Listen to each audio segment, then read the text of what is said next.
you're setting up, yeah. So what's the setup? So That's all right. Because you were late, I didn't think. no, I was slightly late and I was like, what's up? 15 minutes. Yeah. If you're good to go then. I was thinking it'll be ready. Should I bring it over for you? Yes, please. Yeah.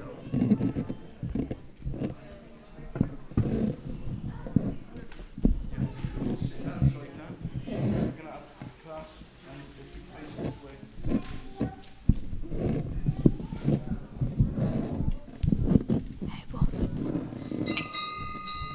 Alright? Yeah, thank you. That's okay. I'm okay with this. Oh, sorry. Sorry. It's okay. Alright, that's good. I'm okay. If you could, that side. Maybe. More.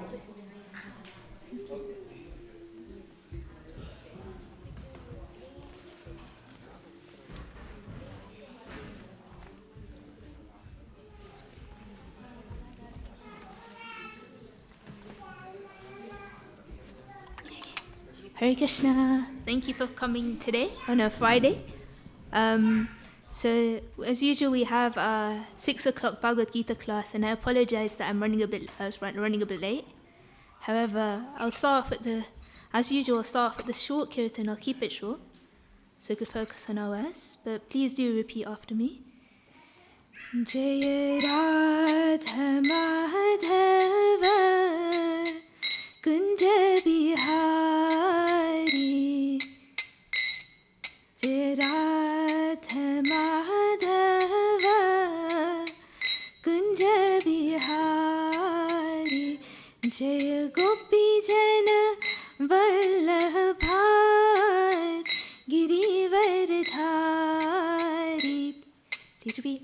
Jaya Gopi Jana Vallabhar Girivardhari Yashodanandana Brajajana Ranjana Yashodanandana Brajajana Ranjana Yamuna Tira Vanachari Yamuna Tira Vanachari Jaya Radha Madhava Kunja Vihari Jaya Radha Madhava Kunja Vihari Hare Krishna Hare Krishna Krishna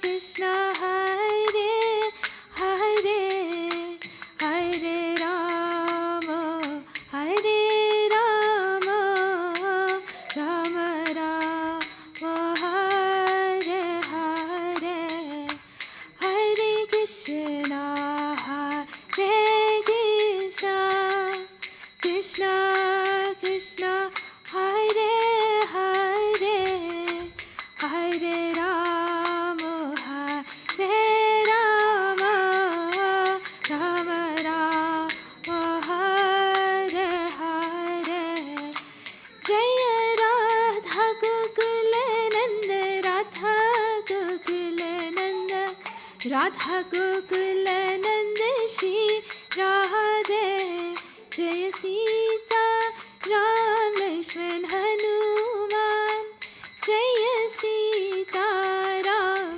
Lakshman Hanuman Jaya Gaura Nitai Gaura Nitai Gaura Nitai Jaya Gaura Nitai Jaya Jaya Prabhupada Prabhupada Prabhupada Jaya Jaya Prabhupada Nitai Gaura Hari Bol Hari Bol Hari Bol Nitai Gaura Hari Bol. So starting off with some prayers to my to Guru, to all my seniors, and to everybody over here that may say something useful. If you know the prayers, please do join along. Om Jnanatimirandasya Gnananjanashalakaya Chakshurmilitam Yena Tasmai Shri Guruve Namaha.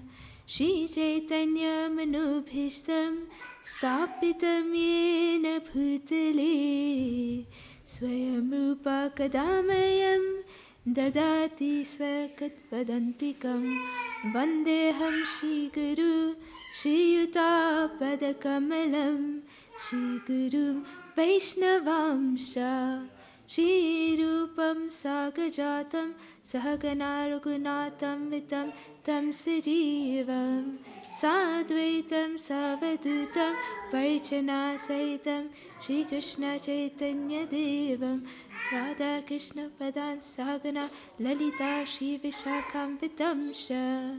Hey Krishna Karuna Sindhu Deenabandhu Jagatpate Gopisha Gopika Kanta Radha Kanta Namostute Tapta Kanchana Gaurangi Radhe Vrindavaneshwari Vrishabhanusute Devi Pranamami Haripriye Vanchakalpatarubhyascha Kripa Sindhubheva cha Patitanam Pavanebhyo Vaishnavebhyo Namo Namaha. Jai Shri Krishna Chaitanya Prabhu Nityananda Shri Advaita Gadadhar Shivasadi Gaura Bhakta Vrinda.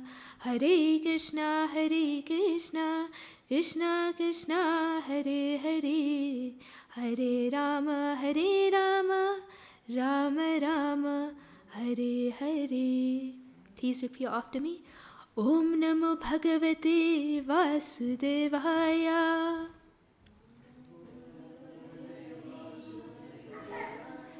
Om Namo Bhagavate Vasudevaya.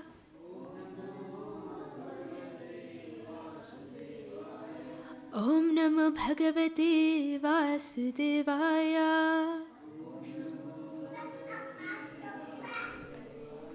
So thank you so much for coming again. Today we were discussing chapter 18, verse 21 of the Gita. And I'll recite the verse line by line, and please repeat. Pritaktvaina tu yajnanam. Pritaktvaina tu yajnanam. Please repeat.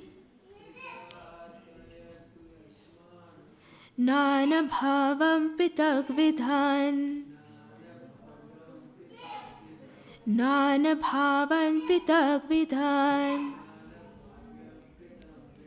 Nana bhavan pritak vidhan. Veti sarveshi bhuteshu. Veti sarveshi bhuteshu. Veti sarveshi bhuteshu. Tajnanam vidirajasam. Tajnanam vidirajasam. Tajnanam vidirajasam. Would anyone like to recite the verse? Maybe one Mataji and one Prabhu. I think the verse is up there. Would any volunteers? No? Okay, if there's no volunteers, I'll go for the word-for-word translation, and please repeat after me. Pritaktvaina, please repeat. Because, division, tu, but, yat, which, nanam, knowledge, nana bhavan, multifarious situations,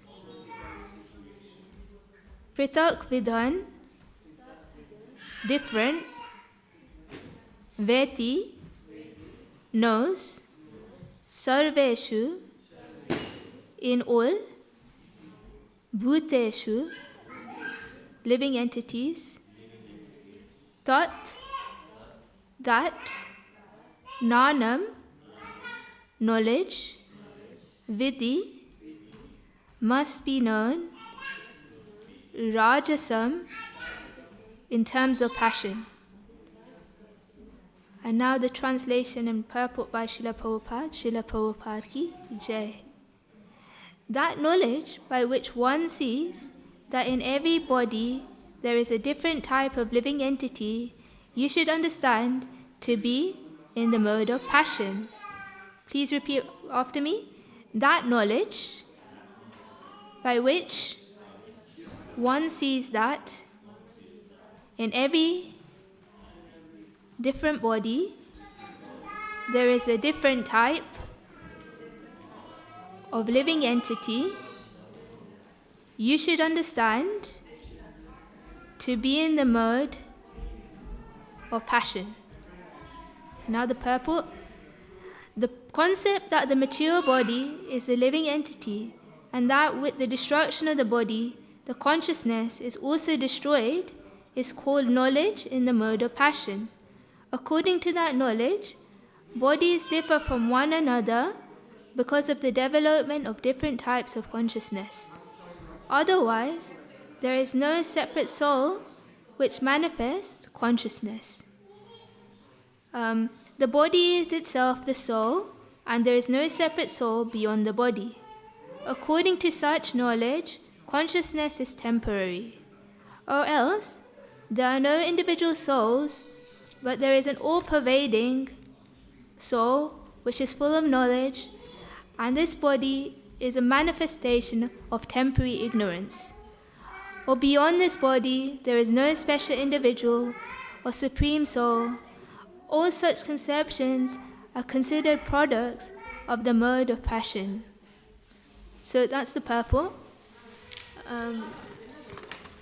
Okay. So from verses, if possible, it's okay. From verses 18 onwards in the Bhagavad Gita, Krishna describes actions in terms of its components. So he talks about how we perform action and what factors are involved. Action generally has two parts. There is knowledge acquisition, and then there is action execution. So in any action we do, there is Jnana Indriya and Karma Indriya that are involved. Krishna talks about these two components of actions in terms of the three modes of material nature: goodness, passion, and ignorance. So he starts off in verse 18, just to give a bit of a background. He says, knowledge, the object of knowledge, and the knower are the three factors that motivate action. The senses, the work, and the doer are the three constituents of action. So, in the progress of knowledge acquisition, there are three factors: knowledge, the object of knowledge, and the purpose of knowledge, and the knower. Generally speaking, if any of these three factors are not present, then knowledge acquisition does not take place. For example, if I am asleep, then I, the conscious person, will not be aware if someone walks into my room, right? And so nothing can happen, so I won't react.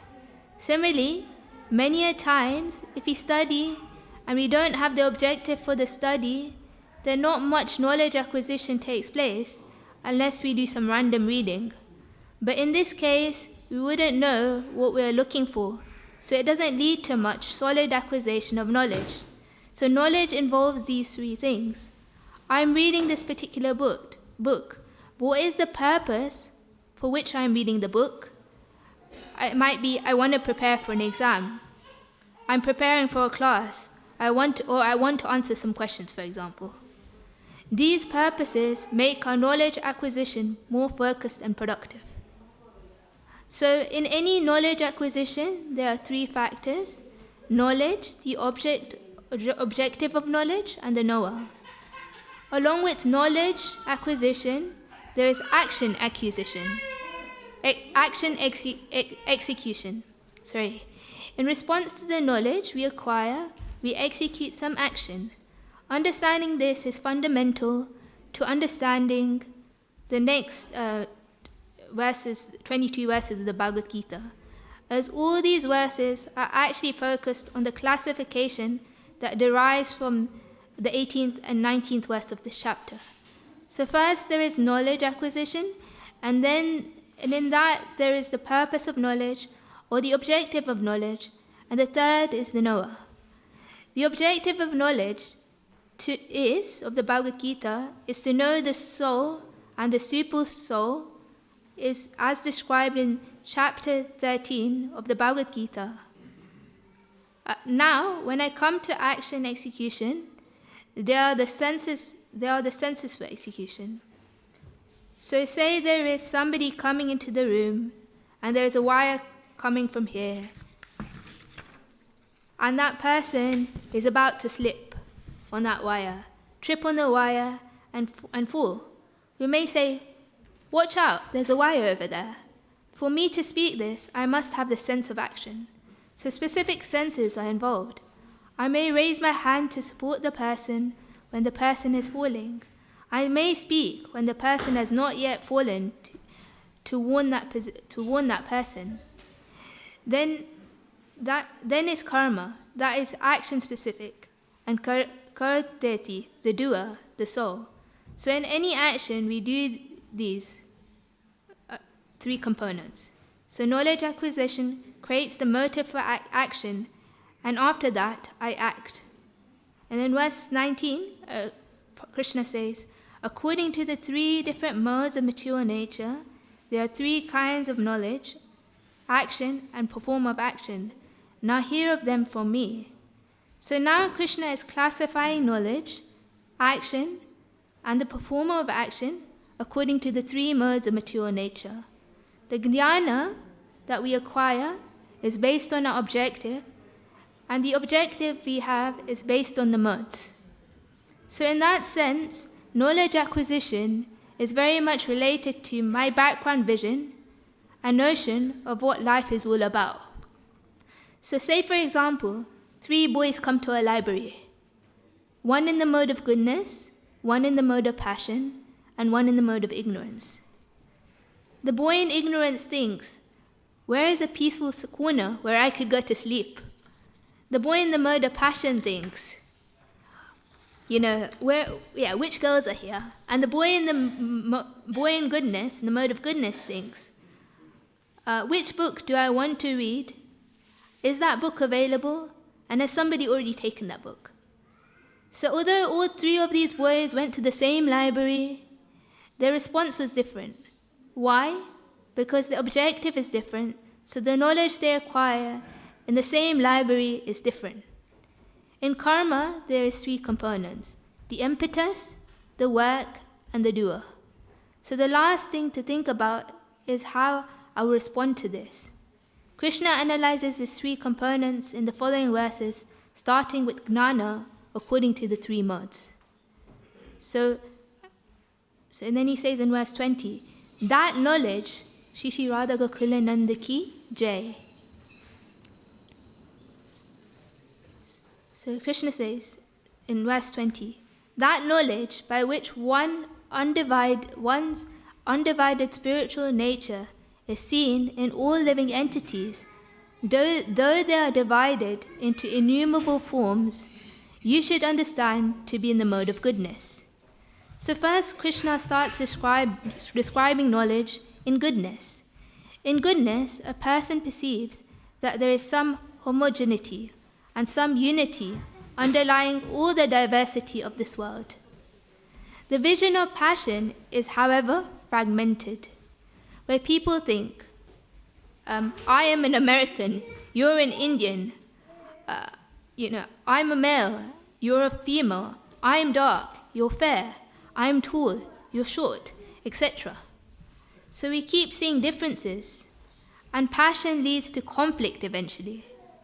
So when we as we see like this, the reason behind wars today, is because, we think that this is my territory, and how dare you take, how dare you, like, why are you here, this is my place. But actually, someone in the mode of goodness sees everybody as equal in that sense. So when one goes beyond the external bodily differences and one sees the underlying unity, this is a sign of goodness. So generally speaking, goodness in and of that self cannot give the perception of the personal aspect of the spiritual reality. It gives us the generic perception of spirituality, Brahman. At the Brahman platform, someone could start perceiving spiritual reality if he is in the mode of goodness. Generally, we see that people in the mode of goodness, even if not spiritually minded, will try to see some kind of oneness, thinking that actually we are all human beings and part of a human family. The idea is that this person may not be able to see at a spiritual level, but then this person also thinks, why are you seeing all these differences? See something similar. This indicates that this person has some inclination towards the mode of goodness. So the idea is, in goodness, one tries to see commonalities and similarities, and in passion, one sees differences. Knowledge in the mode of goodness can in itself resolve a lot of problems. So, let's see, it's relating it to us as devotees. So in ISKCON we talk about transcendence, but most of the time there's so much differentiation between my guru and your guru, my temple and your temple, my department and your department. So that's quite unfortunate. So we should try and change this mentality, actually. This sort of differentiation is based on the mode of passion. So at the basis of goodness, we will see that we are one family of Krishna's devotees, one family of Prabhupada's followers, and that we are one whole unit. Kapila Dev talks about bhakti, and even bhakti could be performed in the three modes of material nature. Bhakti in itself is transcendental, but based on the person's consciousness, they may be performing it in the mode of goodness, ignorance, or passion. So, a person in the mode of passion, like, the reason why I'm doing this class or service is, it's not the reason, but it's to get some fame or glory or recognition. A person in the so there's different ways of performing devotional service even, right? So as the basis of the mode of passion, there is some factor of the mode of enjoyment, whereas at a transcendental level, we see everyone as devotees, as a part and parcel of God.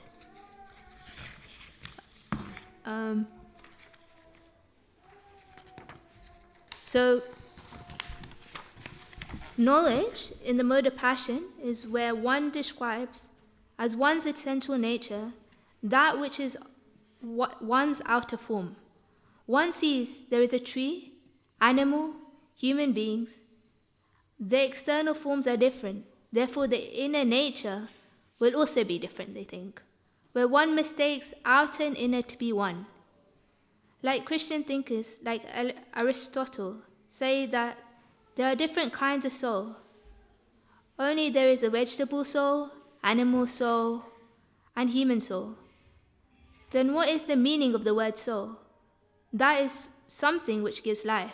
But actually, all living beings have the same kinds of soul, but the difference is the covering of the soul.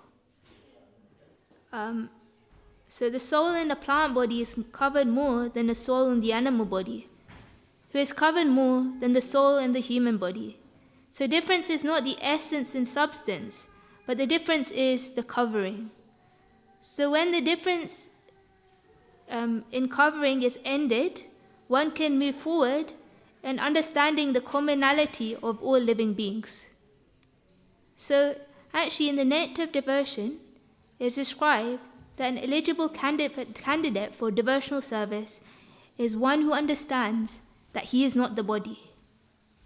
Although that person may not initially be free from the desires to enjoy fruitive activities, nor that he may be able to renounce so much of the material energy, but still he is aware of this one thing, that he is not the body. So that is the main difference between material life and spiritual life. And we are all aware of this by the mercy of Krishna and his devotees. But somehow or another, it seems like this previous concept that is described in this verse is sometimes again influencing us, as if influenced by the shadow of the past. We have taken up this position of becoming saintly persons, but still, because of the shadow of the past, karma, we cannot become successful. So there is aparabdha karma and parabdha karma. So parabdha karma is the manifest karma we are going through right now, but the aparabdha karma is known as that which is in stock, in the seed form, and that which is just about to fructify. So these things may come. Sometimes we get memories of sinful activities in our past life, but these memories should remind us not to make these same mistakes again in this lifetime, and highlight that we need to carefully follow the medical treatment prescribed in the scriptures, and by following the instructions of Guru, as we're still not free of this material disease of identifying with the body. So here we are bitten by the germs of material desire, but this doesn't matter, because the Supreme Physician never fails. He could cure anyone who is willing to take the treatment. But it is not easy not to act on the bodily platform. Although one may be aware that one is not the body and is an eternal spirit soul, and therefore the consequences of that is that we think that the material world is of secondary importance.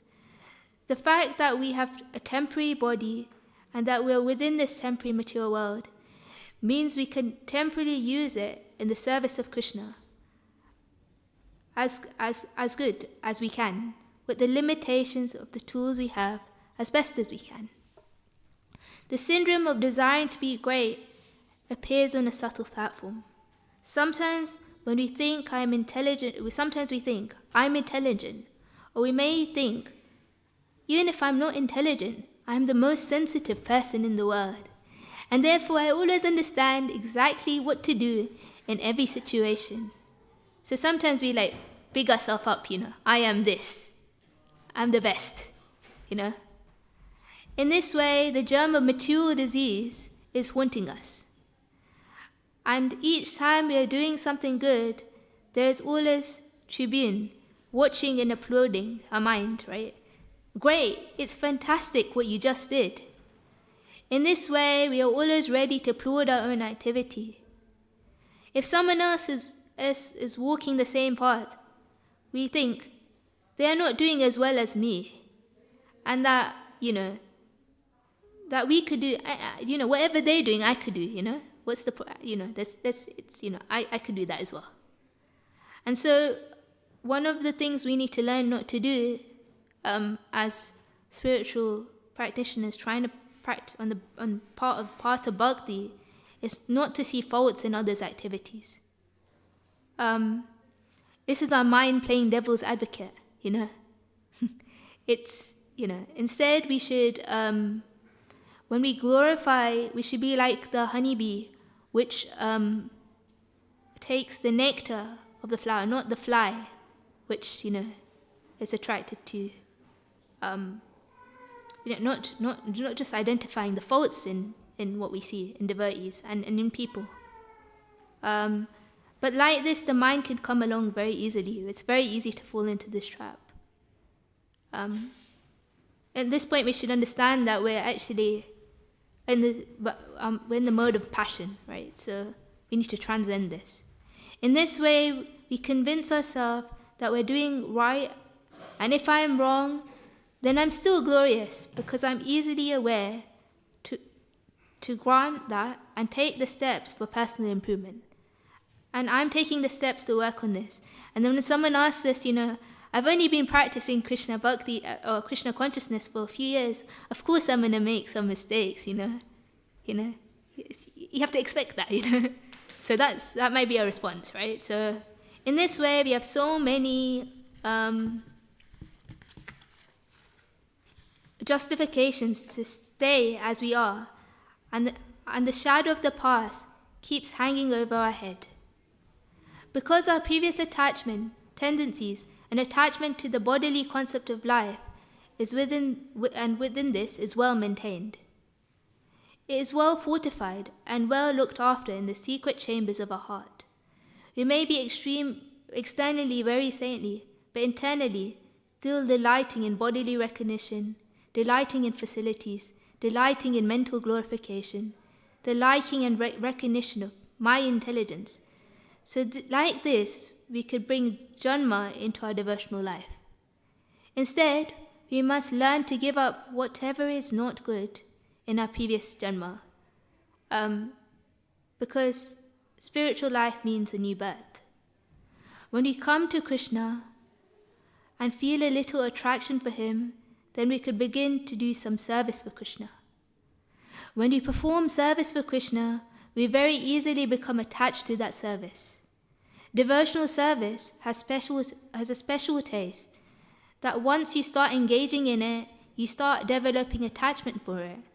And that attachment can save us, because gradually that attachment will destroy all other material attachments. Therefore, if we have a little attachment to Krishna, do as much service as we can and for Krishna. And even if we have no attachment for Krishna, we could still do as much service as we can out of curiosity for Krishna. And this is the medication to naturally destroy our material attachments. So I'll end it there, but does anyone have any comments, questions, or corrections? Like any comments? Yeah? So different types of knowledge. So knowledge it's in the three modes of material nature. Knowledge in the mode of goodness, knowledge in the mode of passion, and knowledge in the mode of ignorance.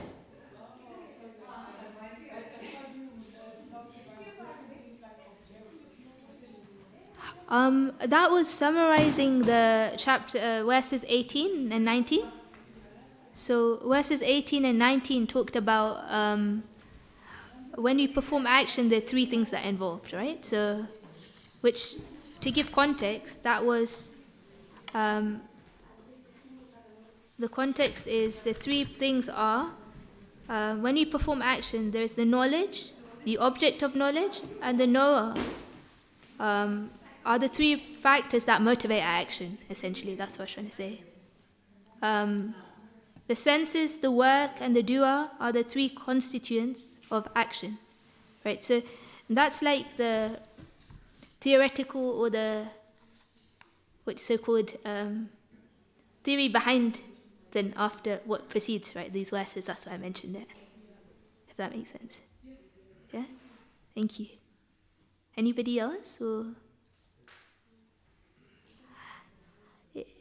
if not, I wanted to, so one example of someone possibly and I'll say the story in short, is someone who had perfected this idea that I'm not this body, I'm the soul, was Jara Bharat, right? So Jara Bharat was Bharat Marj in his past life.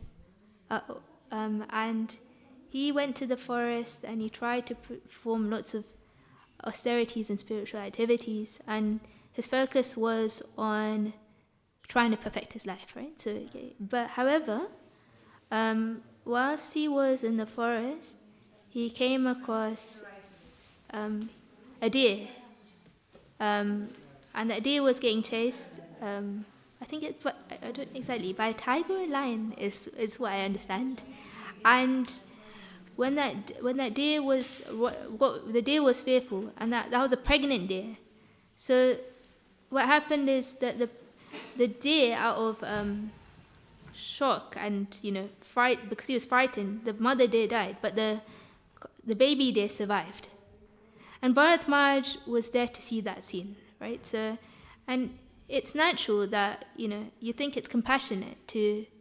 He thought, it's my duty to look after this deer. He has no mother, right? Who's going to look after it?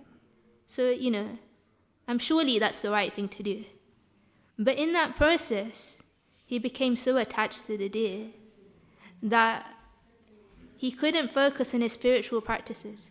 But his mind was constantly dwelling on the deer. If the deer didn't appear for a couple of hours, he was thinking, what? The deer might have been, what's happened to my deer? Has someone hurt, someone hunted it or something? Just along the lines of, let me feed him nicely. Let me make sure that the deer is really comfortable, basically. And in that process, he reached the end of his life, and at that point the deer wasn't with him, and so he was thinking, after I leave, the last thing that he thought is, what's going to happen to the deer? How is he going to survive without me? And so, because his last thought was, about the deer, he became a deer in his next life. But because he had performed lots of spiritual activities, and he's quite self-realized really, in the body of a deer, he remembered his past life. So, for us, let's not bank on that. We can't. That's not possible, right? But as a deer, he lived a renounced life as a deer then, right? And he kept himself aloof. And then his life as a deer passed away. And then he was born in a Brahmana family, and his name was Jada Bharat. As Jada Bharat, he'd remembered his past life as a deer and his past life as Bharat Maharaj. And in this life, he didn't want to make the same mistake of becoming attached. So he purposely acted like he was deaf and dumb.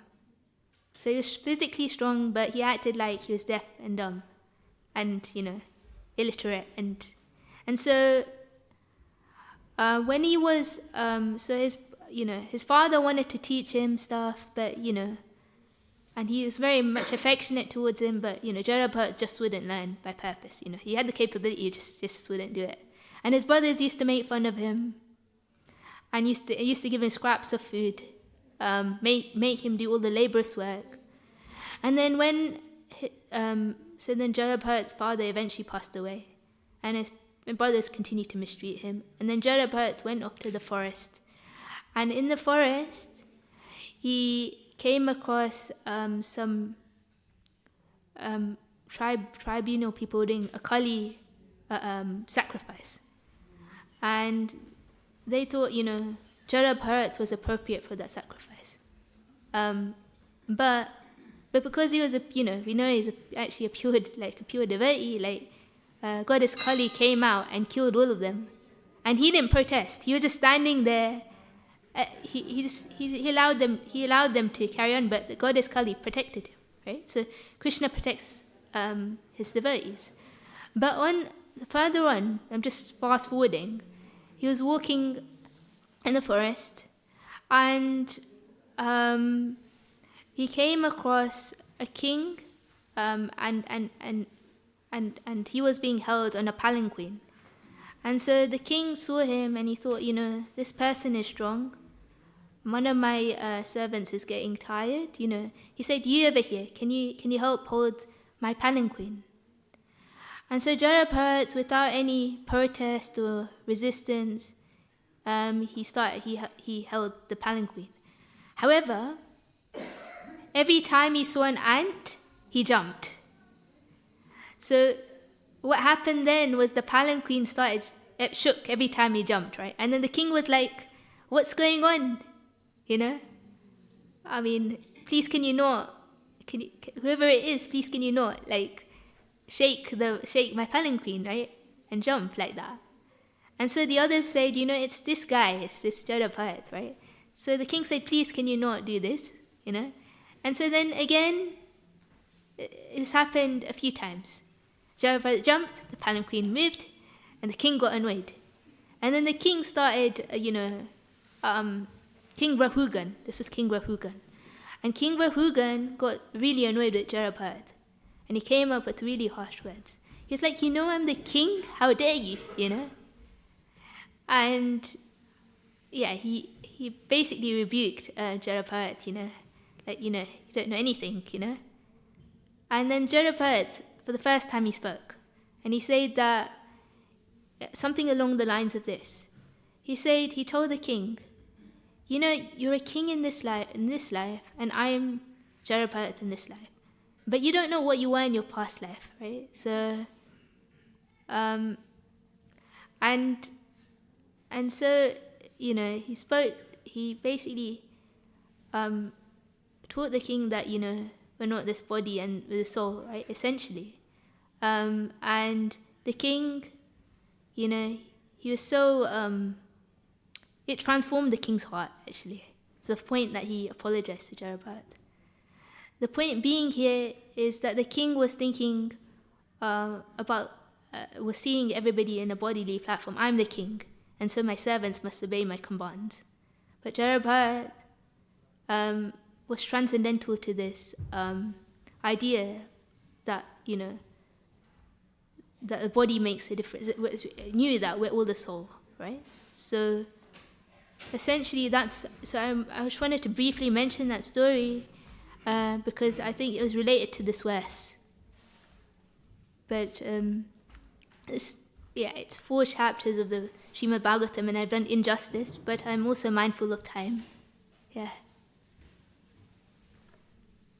So, Hare Krishna, if there are no questions, there will be Gaura Arati in 4 minutes.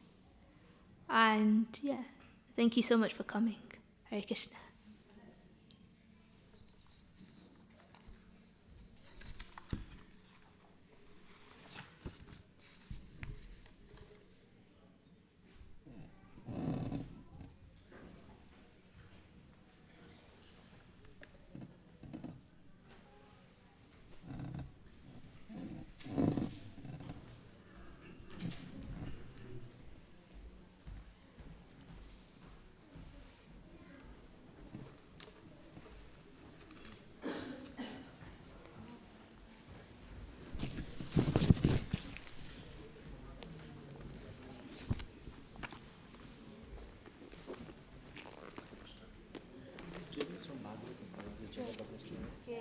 I didn't say it's very short, so.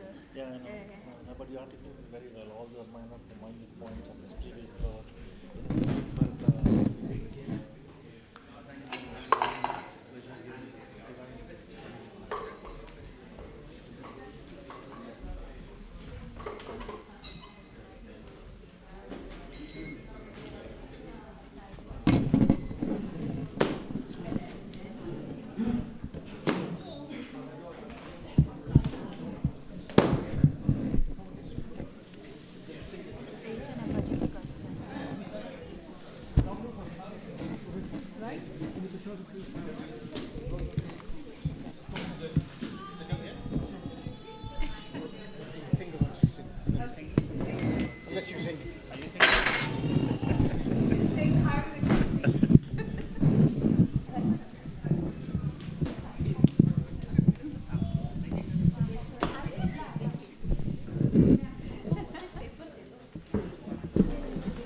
Kipajayo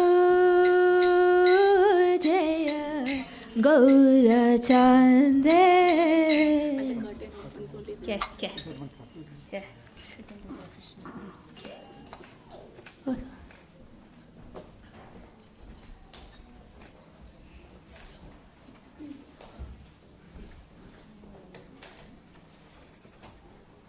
If I can request somebody to get up, please, the curtain Yes, will open please. now, the arti will start in a minute. Hare Krishna.